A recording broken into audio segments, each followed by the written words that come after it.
कांग्रेस के वरिष्ठ नेता और पंजाब कांग्रेस के सांसद डॉक्टर अमर सिंह ने पुरुषोत्तम रूपाला जो एनिमल हस्बेंड्री मिनिस्टर है उनसे मुलाकात की है और लंपी स्किन डिजीज को लेकर उन्होंने ये मुलाकात की है जिसका प्रभाव बहुत ज़्यादा पड़ रहा है। 1.25 लाख से तो ज़्यादा जो जानवर है वो उनकी मौत हो चुकी है। डॉक्टर साहब, ये बड़ा सीरियस मामला है और इसको लेकर जब मुलाकात आपने की रूपाला साहब से, क्या आश्वासन मिला और क्या पूरा मामला? देखो, इस तरह है कि देखो, पंजाब एक खेती प्रधान सूबा,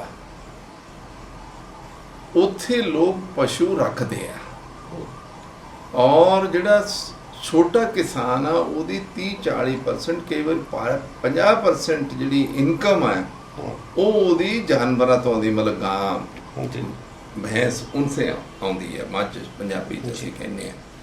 उहदे चों हुण उत्थे हाहाकार मचिया होया, इन्नी ज़्यादा बीमारी हो गई आ, गौशाला च गायां मर रही हैं, गावां मर रही ने, खेतां च मर रही ने।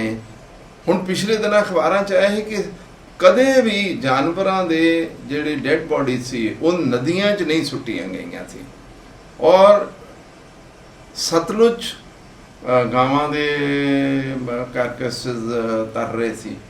ते इस तरह की हालत विच मैनूं लग्या कि मैनूं केंद्र सरकार नाल गल करनी चाहिए आ और केंद्र के मंत्री जी, और मैं उन्हां दा धन्नवादी हां पुरुषोत्तम रूपाला जी का रिकॉर्ड ते कहना चाहुंदा कि वो मैनूं मिले और बहुत ध्यान नाल गल, मैं उन्होंने लिख के भी दिता और उन्होंने 3-4 सुजेशन दिते। मैं कहा देखो साहब, एकता की आ, असी सारे कन्फ्यूजड हैं कि इहदे च किन्ने गांव पे इंपैक्ट हुआ, किन्नियां गावां नूं इन्फेक्शन हुई वायरस, ये कुछ पता नहीं है। पंजाब की जिहड़ी डेयरी एसोसीएशन है, पंजाब सरकार, उन्होंने तो दोवां च 10 तो 15 गुणा का फर्क हैगा, 10 to 15 टाइम्स का। पंजाब सरकार कह रही है कि 10,000 डेथ्स हुई ने, वो कह रहे 1.5 लाख डेथ्स हुई ने, तो ये मोर देन 10 टाइम का डिफरेंस हो गया। मैं क्या दूसरा डेयरी एसोसीएशन वाले कह रहे हैं कि बहुत ज्यादा लखा एनिमल्स नूं बीमारी वायरस होया, पंजाब सरकार कह रही है कि सिर्फ लाख नूं होया। ते मैं एकता बेनती की है उन्होंने कि साहब, एकता तुसी सेंट्रल टीम साइंटिफिक टीम भेज के एक सैंपल सर्वे करा लो, एक सानू सारे मुल्क नूं भी, पंजाब नूं भी सारे नूं दसो कि इत्थे इन्ने क लख वायरस होया है अपना गायां नूं और इन्नियां एवरेज डेथ हुई, सानू एक तो वो गल क्लीयर हो जाए। दूसरा मैं क्या, देखो केंद्र सरकार को साधन बहुत होंदे आ, तुहाडे कोल बजट तुहाडा 30-35-40 लाख करोड़ का हुंदा, तुसी तुहानू मैं क्या बेनती की है कि साहब तुसी ये ओदी इनकम जिहड़ी डेथ हो गई, जिहड़ी गां मर गई आ, ਉਹਦਾ ਤਾਂ ਜੇ ਕਿਸੇ ਦੀਆਂ 3 ਗਾਵਾਂ ਮਰ ਗਈਆਂ ਉਹ ਤੇ ਕਿਸਾਨ ਹੀ ਕਿਸੇ ਕੰਮ ਦਾ ਨਹੀਂ ਬਚਿਆ, ਵਿਚਾਰਾ ਕਿੱਥੇ ਜਾਊਗਾ। ਮੈਂ ਕਿਹਾ ਤੁਸੀਂ ਘੱਟੋ ਘੱਟ 10,000 ਰੁਪਇਆ 10 ਮਿਨੀਮਮ ਆ, ਜੇ ਤੁਸੀਂ 20-25-30 ਕੁਝ ਦੇ ਸਕਦੇ ਹੋ ਤੇ ਇਹ ਤੁਸੀਂ ਘੱਟੋ ਘੱਟ ਕੰਪਨਸੇਸ਼ਨ ਦਿਓ। ਪੰਜਾਬ ਸਰਕਾਰ ਨਾਲ ਗੱਲ ਕਰ ਲਓ, ਉਹਨਾਂ ਨੂੰ ਵੀ ਕੁਝ ਕਰਨਾ ਚਾਹੀਦਾ ਹੈਗਾ। ਤੀਸਰੀ ਗੱਲ ਮੈਂ ਕਹੀ ਹੈ ਕਿ ਦੇਖੋ ਇੱਕ ਕਾਮਨ ਵਾਇਰਸ ਐਂਟੀਵਾਇਰਲ एनिमल्स ਲਈ ਹੈਗੀ ਆ ਵਾਇਰਸ ਅਵੇਲੇਬਲ, ਉਹਨੇ ਮੈਨੂੰ ਦੱਸਿਆ ਕਿ ਅਸੀਂ 3 ਜਾਂ 4 ਲੱਖ ਵੈਕਸੀਨ ਪੰਜਾਬ ਗੌਰਮੈਂਟ ਨੂੰ ਦਿੱਤੀ ਆ।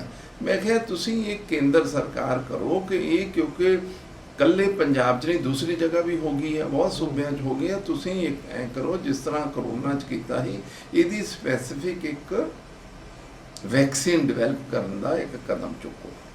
ਚੌਥਾ ਮੈਂ ਉਹਨਾਂ ਨੂੰ ਕਿਹਾ ਕਿ ਸਾਹਿਬ इस तरह करो जिस तरह करोना च भी होया सी, आपां एक तुसीं एक्सपर्ट्स नूं पुछ के एक इहदी ट्रीटमेंट दी किट बनवा दिओ और बहुत अच्छा होगा अगर केंद्र सरकार ही किटां वंडवा दे सारियां स्टेटां च।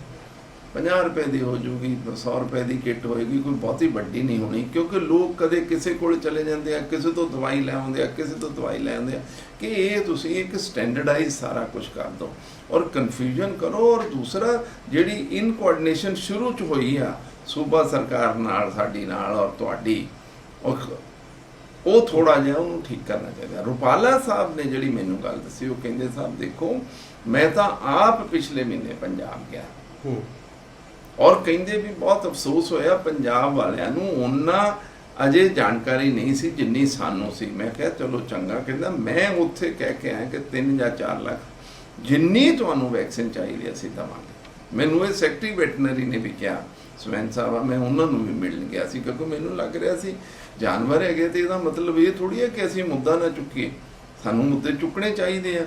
ਔਰ ਗਾਏ ਮਾਤਾ ਹੈਗੀ ਆ, ਮੇਰੀ ਮਾँ ਆਪ गाय माता ਨੂੰ गेहूं ਦਾ पेड़ा ਖਵਾਉਂਦੀ ਹੁੰਦੀ। आपको लगता है कि केंद्र और राज्य सरकार के बीच कोई कोऑर्डिनेशन नहीं है, और अगर कोऑर्डिनेशन होता तो स्थिति को संभाला जा सकता था? ਦੇਖੋ ਮੈਨੂੰ ਜਿਹੜੀ ਗੱਲ ਦਾ ਲੱਗਦਾ ਹੈਗਾ ਕਿ ਜਦੋਂ ਸ਼ੁਰੂ ਚ ਹੋਇਆ, ਹੁਣ ਤੇ ਕੋਆਰਡੀਨੇਸ਼ਨ ਹੋਏਗੀ, ਜਦੋਂ ਸ਼ੁਰੂ ਚ ਹੋਇਆ ਉਦੋਂ ਮੇਰੇ ਖਿਆਲ ਜਾਂ ਤਾਂ ਥੱਲੇ ਜਾਣਕਾਰੀ ਪ੍ਰੋਪਰ ਨਹੀਂ ਸੀ ਹੈਗੀ ਸੂਬਾ ਸਰਕਾਰ ਨੂੰ, ਕਿਉਂਕਿ ਉਹਨਾਂ ਇਹ ਤੇ ਮੈਂ ਫੋਨ ਲਗਾਏ ਹੈਗੇ ਡੀਸੀਆਂ ਨੂੰ ਕਿ ਬਈ ਉਹ ਮੈਨੂੰ ਗਊਸ਼ਾਲਾ ਵਾਲਿਆਂ ਦਾ ਫੋਨ ਆਇਆ, ਮੈਨੂੰ ਫਲਾਣੇ ਦਾ ਆਇਆ ਕਿ ਇਸ ਤਰ੍ਹਾਂ ਬੁਖਾਰ ਹੁੰਦਾ ਔਰ ਗਾਇ ਦੂਸਰੇ ਦਿਨ ਮਰ ਜਾਂਦੀ ਹੈ, ਕਿ ਜਾਓ ਦੇਖੋ ਉਹਨੂੰ ਇਸ਼ੂ ਕੀ ਹੈਗਾ।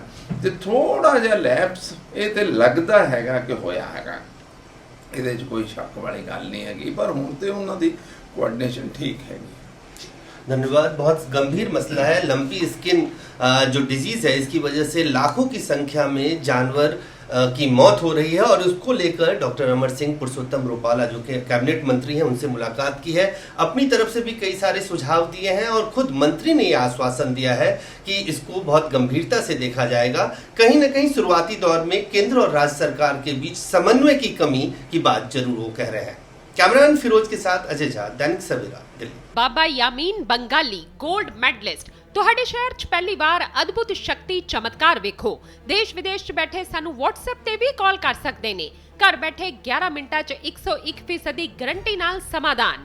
ਵਸ਼ੀਕਰਨ ਅਤੇ ਮੁਠਕਰਨੀ ਦੇ ਮਾਹਿਰ ਸਭ ਤੋਂ ਪਹਿਲਾਂ ਕੰਮ ਕਰਨ ਦਾ ਵਾਅਦਾ। ਨੌਕਰੀ, ਪ੍ਰਮੋਸ਼ਨ, ਕਾਰੋਬਾਰ 'ਚ ਪਰੇਸ਼ਾਨੀ, ਘਰ 'ਚ ਝਗੜਾ, ਬਰਕਤ, ਔਲਾਦ ਕਿਹੜੇ ਤੋਂ ਬਾਹਰ ਹੋਣਾ, ਕੋਰਟ ਕੇਸ, ਤਲਾਕ, ਪ੍ਰਾਪਰਟੀ ਡਿਸਪਿਊਟ, ਗੁਪਤ ਰੋਗ, ਪੁਰਾਣਾ ਦਰਦ, ਪਤੀ ਪਤਨੀ ਚੰਬਨ, ਜਾਦੂ ਟੋਣਾ, ਮਨਮੋਹਣੀ ਵਸ਼ੀਕਰਨ ਕਰਵਾਉਣਾ ਜਾਂ ਤੁੜਵਾਉਣਾ, ਸੌਤਨ ਦੁਸ਼ਮਣ ਤੋਂ ਛੁਟਕਾਰਾ ਸਦਾ ਲਈ, ਰੁੱਸੇ ਨੂੰ ਮਨਾਉਣਾ, ਪਿਆਰ ਮੁਹੱਬਤ। ਬਾਬਾ ਯਾਮੀਨ ਬੰਗਾਲੀ 9643503221।